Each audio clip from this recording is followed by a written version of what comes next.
බුදුරජාණන් වහන්සේ දේශනා කරන්නේ සෑම වේදනාවක්ම ඉවසන්න කියලානේ. තිබ්බානම් කටුකානම් කරානම් පානාහාරානම් පන යන තීරුව වේදනාව පවා ඉවසන්න කියන බුදුරජාණන් වහන්සේ ශ්‍රාවකයට.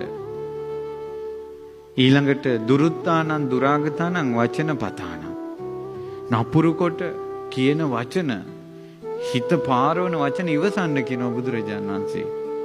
හැබැයි පින්වත් මහණෙනි, ලාභ සත්කාර ලබන අදහසින් අවඥා නොලබන අදහසින් නම් කිසිම වචනයක් ඉවසන්න එපා. වැසිකිලි කැසිකිලි අමාරු ඉවසන්න එපා. පන යන වේදනාව ඉවසන්න එපා. මෙයයි ශාස්ත්‍රඥ වහන්සේගේ අවවාද. කොයි තරම්නම් ශ්‍රාවකෙක්ගේ හිත පිරිසිදු කරනවද? ඒ මහා පින්වන්තයෝ ඒ කාලේ සංසාරේ පෙරම් පුරාගෙන ආපු අය නිවන් දකින්න ජීවිතේ ශාසනයට කැප කරලා කලින් බුද්ධ ශාසනවල මහාන වෙලා නිවන පතපතා පින් තියන අය එහෙම ඉඳගෙන ඉඳලා ඔය දහම් අවවාදය ඇහෙනකොට එක දහම් අවවාදයෙන් හිතවල කෙලෙස් වීසෙනවා.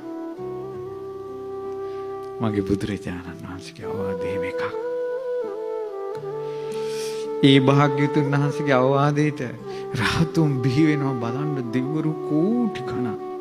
ඒ දහම් දේශනා කරන තැන්වල පිරිවරා ගන්නවා. අරුමේක හැටි බලන්න ආපොයත් මඟපල් ලබනවා. අපගේ ශාස්ත්‍රඥ වහන්සේ ආශ්චර්යයි. සරණ යන්න දිවිහිමි බුදු ගුණ හිතේතා. ඒ ශ්‍රාවක සංගරුවන සරණ යන්න. ඒ පිරිසිදු හිත් ඇති කරගත්ත සංඝයාට ඇහුණ බණපද ඒ ශ්‍රී සද්ධර්මය සරණ යන්න.